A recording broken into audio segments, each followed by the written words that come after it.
Aujourd'hui, la cible, l'objectif de la séance, c'est de se pencher vraiment plus particulièrement sur la formation des entrepreneurs ruraux, donc la formation des essors. Donc on va vous expliquer un peu le processus qu'on leur a proposé. Eux-mêmes vous diront ce qu'ils ont vécu. Et puis, deuxième aspect, nous pencher également sur les plans d'affaires avec toutes les problématiques qui sont les nôtres. Je pense celles communes, la problématique d'avoir des financements adaptés. Bon, d'abord des plans d'affaires bien dimensionnés, des financements adaptés et des ressources qui sont mobilisées au bon moment. Dans le cadre de la convention qu'on a avec le PADAM, nous avons depuis l'année passée lancé un processus de sélection, d'entrepreneurs ruraux dans les communes d'intervention du PADAM ici dans le Zou et dans les collines. Et ce processus-là nous a amené à avoir près de 400 candidatures. Et au bout d'une première phase de sélection sur dossier, nous en avons retenu à peu près une centaine avec qui nous avons eu des entretiens sur le terrain, un diagnostic de leur village et tout. Et ces entrepreneurs sont venus défendre également leur dossier de candidature lors d'un comité de sélection. Donc des 100, on est arrivé pratiquement à une cinquantaine qui sont venus défendre leur dossier. Et sur les 50, on en a finalement retenu 11 dans le Zou et 10 dans les collines. Ces 21-là, dans notre processus d'accompagnement, nous, en réalité, il y a une phase qu'on appelle la phase de pré-incubation. C'est une phase qui permet essentiellement non seulement de former les entrepreneurs et de les initier au métier d'entrepreneur essor, mais c'est également une phase qui permet de comprendre en réalité leur motivation, leur engagement, leur projet d'entreprise. C'est une phase qui nous permet d'observer et de nous assurer que nous sommes en train de vouloir sélectionner de très bons profils. Donc cette phase-là a duré pratiquement 6 mois. Je dirais 6 mois, 6 à un peu moins de 7. Il y a eu les 2 mois d'interruption. Voilà, d'interruption, on n'était pas là et tout. Donc 6 mois vraiment d'accompagnement. Et ces 6 mois sont caractérisés par des sessions de formation et des séances de coaching individuel. Donc ces sessions de formation, au total, nous en avons eu 4 sessions. Et ces sessions, c'est des sessions de 3 jours de formation. Donc plusieurs thématiques ont été abordées lors de ces sessions de formation, notamment des thématiques liées à l'entrepreneuriat de façon générale, notamment sur le marché, sur l'approvisionnement, comment structurer son réseau d'approvisionnement, sur le financement de leur entreprise, sur la rentabilité de leur entreprise. Et pour finir, tout ce parcours-là a conduit à l'élaboration d'un mini-projet en fait de métier essor que ces différents candidats ont déposé, ont soumis et sont venus défendre leur projet devant un comité composé de membres du Sens Bénin, de la collectivité locale, des ATDA, des CSEC et également un représentant du PADAM au niveau du DDAEP. Donc au cours de ce processus de sélection, de l'entretien de sélection, on en a finalement retenu 10, mouvements selon la convention qu'on a. Donc ces 10-là, 5 dans les collines, 5 dans le Zou. Pélagie Rouillet, la promotrice de l'entreprise Sourion, qui a été créée en 2018 et formalisée la même année, spécialisée dans la production et l'achat-vente des produits alimentaires. L'année dernière, j'ai fait un chiffre d'affaires de plus de 52 millions et 12 millions affectés au maïs. Mais cette année déjà, j'ai fait un chiffre d'affaires de 49 millions sur 5 mois et demi avec 15 millions affectés au maïs.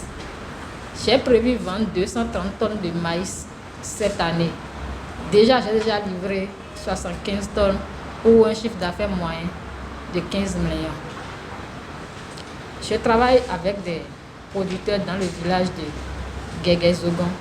Donc, pour assurer mon approvisionnement, les producteurs ont été constitués en groupe de confiance avec contractualisation de 50 tonnes de maïs. À ces producteurs sera offert un service de début de mécanisation, un service de formation sur les GDT et les ITK. Maintenant, concernant les transformatrices, il est prévu dans le projet la création d'une unité de transformation du manioc en gari pour permettre aux femmes du village d'avoir une activité génératrice de revenus.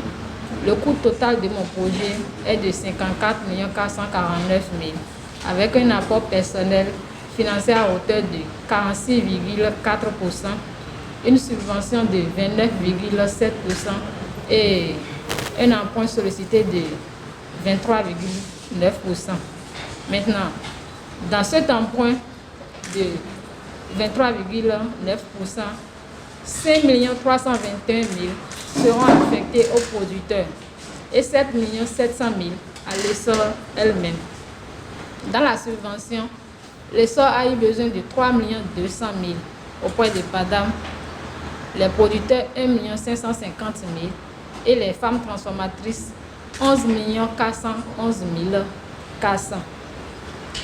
J'ai reçu par le biais de PADAM et de Sens-Bénin une très grande qualité de formation.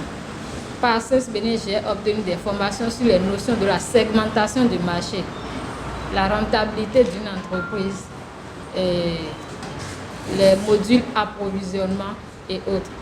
Grâce à Sens-Bénin, j'ai aussi découvert que nos sociétés présentent des problèmes et des inégalités auxquelles les ONG et les pouvoirs publics n'arrivent pas à trouver de solutions pérennes. Mais grâce à mon projet, mon projet apportera des solutions pérennes à tous les maillons de la chaîne, des chaînes de valeur maïs et manioc. Au niveau d'études, c'est la maîtrise en géographie humaine et économique. Après avoir eu mon DAT au lycée agricole de Sékou. J'aurai 32 ans le 22 novembre prochain. Avant de rencontrer Sens, j'ai eu une entreprise de vente de produits alimentaires, maïs, farine de blé, huile végétale, tout ce qui rentre dans la préparation alimentaire avant de rencontrer Sens-Bénin. Je faisais aussi la production agricole dans le village de Guégué-Zogon avant de rencontrer Sens-Bénin. Donc grâce à Sens-Bénin, j'ai pu mieux appliquer la solidarité à ce que j'avais l'habitude de faire. Actuellement, je suis toujours sur le volet maïs, mais j'envisage la création d'une unité de transformation de manioc en gari dont j'ai déjà mis les femmes en groupe pour le fonctionnement de cette unité de transformation, d'où le volet gari. Donc c'est le maïs qui est le volet principal et grâce à cette unité, le gari sera le deuxième volet du plan d'affaires.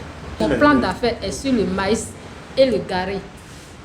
Donc je n'ai pas dit manioc parce que ce sont les femmes qui vont transformer le manioc et moi j'irai acheter le gari chez elles. Ok. Et au niveau de votre plan d'affaires, votre apport personnel, ça porte sur quoi? Mon apport personnel porte sur certains biens qui ont été mis en valeur, par exemple les sites de production, le magasin, les matériels et outillages utilisés. Dans les 23,7%, j'ai 7 700 000 pour mon apport personnel et pour le crédit en termes de BFR. Mais en termes d'investissement, je n'ai pas eu besoin d'un crédit, mais j'ai demandé plutôt une subvention pour un équipement agricole. Parce que la subvention de 29,7% va vers l'essor, une partie va vers l'essor, une partie va vers la femme transformatrice et une partie va vers le producteur. Donc c'est une subvention qui englobe les trois acteurs des filières. Je ne peux pas dire que c'est payant ou ce n'est pas payant. Parce que Sens a eu un marché où dans ce marché, c'est de former les entrepreneurs essors. Donc celui qui veut prendre les essors, certainement qu'il a dépensé quelque chose. Ce que c'est se fait, oui, il y a beaucoup de gratitude dedans, mais quand on sort l'aspect argent, il y a beaucoup de sacrifices. Parfois on travaille hors heure de travail, mais je ne peux pas vous certifier ici que c'est gratuit ou c'est payant. Je ne sais pas si vous me comprenez. Il y a celui qui a demandé. Mais moi, je n'ai pas donné d'argent à Saint-Bénin. Donc pour moi, c'est gratuit. Ok.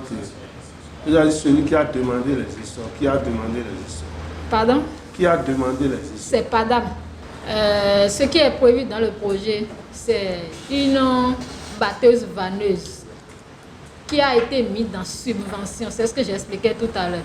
Donc c'est un équipement agricole qui veut être subventionné et ce sera à la charge de l'essor. Parce que si on pouvait dire de mettre ça aux mains des producteurs, mais comme c'est un début de collaboration, l'entretien de la machine et l'utilisation de la machine, ça peut aussi créer des conflits entre les producteurs. Raison pour laquelle j'ai mis ça à la charge de l'essor pour rendre des services, faire des prestations de services aux producteurs. Avec toutes les formations reçues à Saint-Bénin, oui, je partage certaines formations avec mes producteurs. C'est d'ailleurs ça qui m'a permis de créer une coopérative nommée Vision et Persévérance dans mon village pour que les producteurs puissent travailler ensemble, bénéficier de ce que moi je reçois au niveau de Saint-Bénin. Donc cette coopérative n'existait pas. C'est grâce à cette formation que j'ai mis sur pied et même formalisé, immatriculé cette coopérative. Je vous explique un peu mon mode de fonctionnement. Mon entreprise a une particularité qui est le mode de paiement échelonné. Donc si par exemple vous venez acheter chez moi pour 50 000, je vous donne 20 jours pour payer. Les 20 jours, je divise les 50 000 par 20. Chaque jour, vous payez 2 500. C'est ça que l'on appelle paiement échelonné. Vous avez un carnet de remboursement qui chaque jour est rempli au moment où le paiement est fait. Donc il y a des agents collecteurs qui vont prendre des sous et signer automatiquement des cartes. Donc avec les formations reçues à Saint-Bénin, moi je n'allais jamais sur le terrain. Mais j'ai commencé à aller sur le terrain. Je m'approche des bonnes dames pour dire quelles sont les difficultés que vous rencontrez. Vous avez besoin de quoi? Le mode de paiement là, vous est adapté ou pas? Si ça ne l'est pas, comment faire? Tout ça, c'est venu de Saint-Bénin. Et si je n'y vais pas, j'envoie mon chef d'agence pour le faire.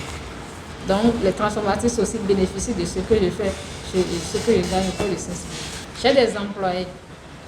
J'ai 3 employés sur mon site de vente et 2 employés sur mon site de production. Les 3 employés sur le site de vente, il y a un chef d'agence qui coordonne toutes les activités d'achat et les activités de vente. Les 2 autres, ce sont des agents collecteurs qui vont auprès des transformatrices, des toutes petites transformatrices pour la collecte des sous. Les autres sont au champ pour la supervision du champ. Vous êtes un modèle à féliciter avec ce que vous faites. Vous maîtrisez très bien vos chiffres. C'est extraordinaire et vous avez une parfaite maîtrise de ce que vous faites. Moi, ça m'a beaucoup surpris et je suis très très content de voir qu'une femme est en affaires à cet âge-là et bien avant de connaître Science. Donc, ma première question, c'est, vous aviez peut-être manqué de nous dire depuis quand vous êtes en partenariat, depuis quand vous avez connu le PADAR, parce que vous étiez en activité avant, juste voir, est-ce que c'est en 2020, 2019, 2021? Ça, c'est ma première question. Ma deuxième question, c'est, oui, vous étiez vendeuse, donc vous connaissez bien les produits traditionnels. Et maintenant que vous êtes engagé avec CES et avec le projet, vous aviez encore un plan d'affaires assez structuré par rapport à la transformation du manioc en gari, qui est un produit traditionnel classique. Pour le maïs, vous ne nous en avez pas parlé. Je ne sais pas ce que vous allez transformer le maïs pour en faire. Donc, mon intérêt serait de voir quelle est l'innovation avec toute cette structuration que je vois, quelle est l'innovation que vous entendez pondre, c'est innover dans ce que vous êtes en train de faire. Est-ce que vous pensez à une diversification des produits à valeur ajoutée du manioc et du maïs, ou bien vous allez juste rester dans la production du gari, parce que d'autres entreprises vont en produire comme vous, d'autres femmes dans d'autres villages vont en produire traditionnellement. Mais est-ce qu'on peut dire que d'ici 1 an ou 2 ans, ben, on va avoir un nouveau produit de gari, je ne sais pas moi, une forme de gari spécifique ou bien un produit de manioc spécial qui n'existait pas et qui va montrer vraiment que vous êtes une leader en innovation dans votre entreprise. Donc voilà un peu mes questions. Et par rapport à la première, donc la troisième, c'est qu'en fonction de la durée de votre engagement avec le programme PADAM et Essence, on ne peut pas voir évidemment vos résultats parce qu'on ne sait pas la durée d'intervention. Vous allez nous dire ça tout de suite. Qu'est-ce que vous envisagez comme chiffre d'affaires après que vous ayez obtenu le soutien du projet PADAM et Essence? C'est quoi votre input par rapport à l'impact de Sens et le projet? J'ai connu Sens en 2020, lorsque les appels à candidature ont été lancés. C'est là que j'ai connu Sens. Donc, moins d'1 an. Et c'est Sens qui m'a parlé de PADAM. Donc, c'est grâce à Sens que j'ai connu PADAM. Maintenant, par rapport aux innovations, c'est vrai, dans le plan d'affaires, j'ai dit transformation du manioc en gari. Mais comme c'est juste une première année de travail avec des femmes qui n'étaient même pas dans le métier, il faut toujours commencer par quelque part. Donc je me suis dit, si je commence par le plus simple, et si l'unité est toujours là, on peut aller vers d'autres idées. Par exemple, la transformation du manioc en biscuits, en cacahuètes, bien emballé et à mettre sur le marché. Mais actuellement, je ne pourrais pas vous dire que c'est dans mon plan d'affaires, non. Mais puisque c'est la première année, je suis arrêtée sur le gari. Mais les années à venir, il y aura plein d'innovations. Maintenant, concernant le maïs, en fait, ce n'est pas moi-même qui transforme le maïs. C'est mes clientes TPE qui transforment le maïs. D'autres le transforment en akassa, d'autres font de la pâte avec, d'autres font, il y a quelque chose qu'on appelle guimaï chez nous, qui est plein sur le marché aujourd'hui et les gens aiment bien ça. D'autres font le maoué, d'autres font, comment on dit, le lio avec. Donc, c'est chaque femme dans sa petite entreprise qui transforme ce qu'elle veut vendre. Elles sont combien? Peut-être donner une... Actuellement, elles sont à 175 femmes, mais les plus régulières sont au nombre de 130. Sinon, j'ai 175 dossiers de femmes chez moi, mais les plus régulières, c'est 120, 130. Et dans ces femmes, vous allez voir des femmes purement transformatrices de maïs en quelque chose, soit transformatrices et restauratrices. Il y en a qui sont transformatrices et restauratrices à la fois. Par exemple, la personne peut prendre du riz et le maïs, elle le transforme en pâte ou en akassa, mais en même temps, elle prépare du riz. Donc, il y a des purement TPE et des purement restauratrices ou Miss. Maintenant, vous avez parlé de mes chiffres par rapport aux prévisions. Pour la vente de maïs, dans le plan d'affaires, vous allez constater que j'ai fait une prévision de chiffre d'affaires de 55 millions pour le maïs, la première année qui sera augmentée de 20% chaque année. Et pour le gari, c'est 60 tonnes de gari évaluées à 31 millions par là. Ma vision, c'est de rendre un jour certaines de mes clientes indépendantes. C'est-à-dire, si par exemple vous achetez dans mon entreprise jusqu'à 2 ans ou 3 ans, si j'ai les conditions, si les conditions me permettent de vous rendre indépendant, c'est-à-dire ne plus venir acheter à crédit et payer de façon échelonnée, ce serait très bien, si les moyens existent. Parce que nous avons plein de dossiers que nous n'arrivons pas à satisfaire faute de moyens. Mais si nous arrivons à libérer certaines de nos clientes, on peut en prendre d'autres. Pourquoi j'ai parlé d'unité de transformation dans mon village. C'est pour permettre à ces femmes-là qui aujourd'hui viennent travailler dans mon champ quand il y a des travaux, c'est pour leur permettre d'avoir une activité génératrice de revenus fixes et que ce ne serait pas seulement en période de campagne agricole qu'elles auront du travail dans leur champ ou bien chaque fois accompagner leur mari dans leur champ. Maintenant, il y a un monsieur qui m'avait posé des questions sur les risques. Et j'avais oublié de dire. Ok. Les risques les plus fréquents rencontrés dans l'entreprise, c'est quelques cas très minimes d'impayés. Mais notre manière de gérer, c'est directement aller chez eux sur le terrain pour peut-être mettre de la pression pour le rembourser. Le grand risque que j'ai subi, c'était l'année dernière avec le Covid-19 où toutes les écoles étaient fermées. Pour moi, je m'appelle Zossou Henri, je suis un entrepreneur de l'établissement La Plume d'Or Kapaka. Je suis spécialisé dans la vente, dans l'achat et vente du maïs, seulement du maïs. Bon, d'accord. Bon, avant de rencontrer Sins, je faisais des chiffres d'affaires. Par exemple, en 2018, j'avais fait un chiffre d'affaires de 700 millions. En 2018, j'ai fait un chiffre d'affaires de 450 millions parce qu'en cette année, il y avait le prix bas, très bas du maïs. Ce n'est pas si commercial, donc on n'a pas fait beaucoup. L'année qui suit, qui est 2020, on avait fait un chiffre d'affaires de 450 millions. Maintenant, quand on m'a sélectionné, et je remercie d'abord Padam qui m'a permis d'avoir des thématiques que SINS m'a enseigné. Moi, en juillet, 15 juillet prochain, moi j'aurai 50 ans. Et je suis dans cette affaire maintenant, c'est depuis 1998. 1998, j'ai commencé par faire achat et vente du maïs. Mais avec les thématiques, comme on a dit de ramasser, moi j'ai fait un plan d'affaires de 95 millions. Un plan d'affaires de 95 millions. Mon apport personnel, c'est 20 millions. J'ai recherché sur le marché et 65 millions. Suite à ça, dans mon projet, j'ai mis quelque chose. Parce que mon expérience m'a permis aujourd'hui de diagnostiquer ce qui se passe avec les producteurs. Nous sommes sur le plateau d'Abomey. Si je prends même Zoukolil là, et je ne sais pas si c'est le changement climatique qui a fait la chose, ou bien c'était comme ça avant.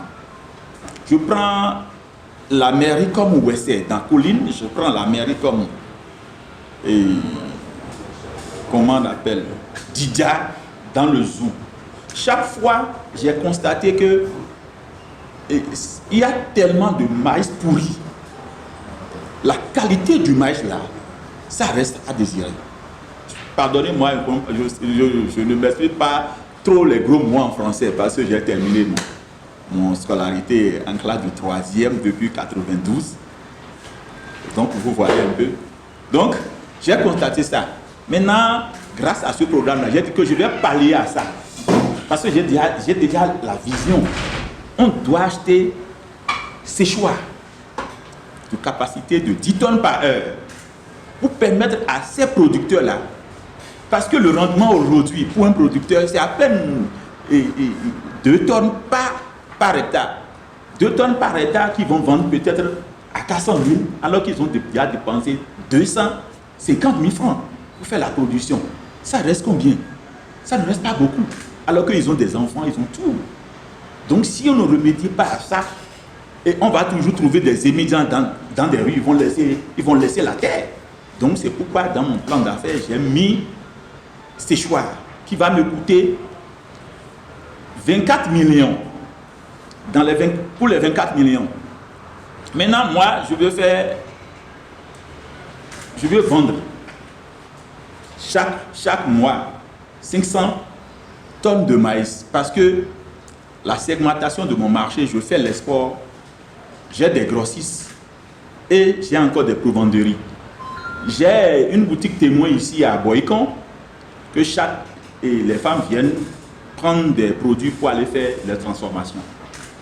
Donc, si à travers ce projet, Padam peut prendre le volet de séchoir et subventionner ça, ça serait très bon parce que ça va améliorer non seulement la qualité des produits, du maïs produit et aussi le rendement. Parce que c'est 2 tonnes et peut-être c'est 400 kilos qui va être en tout cas qui va être en perte. Et aussi le prix de vente va baisser parce que c'est pas de bonne qualité. Toujours, en tout cas, moi, depuis longtemps que je suis dans ce métier, je suis toujours avec les producteurs. Ce n'est pas à cause du sens ou bien à cause de Padam que je suis avec les producteurs. Les producteurs sont toujours avec moi parce que dans le temps où il y aura, comment on l'appelle, la semence, quand on va commencer la semence, je ne sais pas à quel mot je vais employer parce que je ne suis pas un beau parleur de français. Voilà. On les accompagne. Moi, je les accompagnais. Parce que ces producteurs-là, ils ont déjà dilapidé leur fonds. Il faut les accompagner. Donc, moi, ce n'est pas des intrants que je donnais. Je donnais de l'argent. Peut-être, je vais faire une avance de 100 000, de 50 000 par-ci pour les permettre au moins pour faire leur champ. Mais avec ce programme que grâce à Padam, on a reçu chez Sins, j'ai compris aujourd'hui que avec mes collègues là, les autres essors, d'abord en notre sein, il y a déjà des gens qui ont déjà ce problème là, ce problème d'aller vendre parce qu'ils ne trouvent pas la clientèle. Donc moi j'ai signé des choses avec eux, et des contrats avec eux. Maintenant désormais je suis en partenariat avec eux. Hein, il y a une histoire, si elle était ici, elle va en témoigner. En une semaine, je lui ai fait 500 tonnes de maïs. En une semaine, je lui ai vendu 500 tonnes de maïs. Je vais faire écouler 500 tonnes de maïs. C'était la semaine passée. Parce que la clientèle, j'en ai sur export, surtout les grossistes, les femmes. Il y a une préoccupation. Vous travaillez avec combien de producteurs? Avec le produit, je ne peux pas déterminer, mais je peux dire ça dépasse plus de 40. Combien? Plus de 40. 40? Oui. Okay. Plus de 40. Parce qu'on constate que le volume que vous commercialisez, c'est beaucoup. C'est beaucoup. Parce que si vous allez jusqu'à 700 millions de chiffre d'affaires par an, donc c'est avec 40 producteurs. Oui, c'est avec 40 producteurs structurés. Mais il y a d'autres producteurs aussi qui ne sont pas structurés. On pêche chez eux. Producteurs ou organisations de producteurs structurés? Il y a des organisateurs de production, de producteurs structurés. Comme je viens de le dire, les essors que nous sommes là, il y a d'autres personnes qui sont là. Ils sont des essors, ils sont des agrégateurs. Mais en leur sein, ils sont des producteurs, peut-être 10-15. Moi, je viens sur le marché, comme il est en partenariat avec moi, tout ce que ces producteurs vont produire, moi je prends. Pour les employés, j'ai au moins 7 employés en permanence. Combien de femmes? J'ai 2 femmes. Ok. Monsieur Ouedraogo voulait savoir, est-ce que tu travailles avec les pays voisins tels que le Burkina, le Niger? Je travaille en collaboration avec un seul pays voisin, le Nigeria. Tu travailles avec le Nigeria. Monsieur Ouedraogo voulait savoir, est-ce que tu as des magasins adaptés? J'ai un seul magasin en permanence. Parce que c'est à quelle capacité? Ça peut garder, disons, 500 sacs. 500 sacs là, ça constitue près de 50 tonnes. Okay. Le maïs me revient à 140 francs. 140. Tu vends ça à Je vends ça à 165 francs le kilo. Donc, au Bénin, au Nigeria? Non, au Nigeria, c'est un peu cher. Au Nigeria, c'est un peu cher. Tu vas à combien? C'est 170, 180 comme ça. Sur les 4000 tonnes vendues chaque année, au moins 200 tonnes, au moins 2000 tonnes vont au Nigeria. Je tiens à féliciter Sins Bénin qui a fait un travail épatant. Vous avez bien fait de nous dire d'écouter les producteurs, vos essors nous-mêmes. Voilà deux que vous nous présentez sans document. Et ces deux, a priori, maîtrisent parfaitement leur sujet, sans support, avec des chiffres à l'appui. C'est merveilleux. Ceci montre que le PADAM ne s'est pas aussi trompé dans son partenaire qui est CINS Bénin. Ça veut dire que dans la formulation du projet, en ciblant CINS pour vous accompagner, on ne s'est pas trompé. Ceci dit, merci beaucoup. Continuez. On va voir où vous allez nous surprendre encore davantage. Il s'appelle Djima et il vient du village d'Asso, de la commune de Wenri. Donc il travaille, il est le responsable du groupe de producteurs de manioc qui est associé à une entreprise de transformation de manioc angaré à Wenri.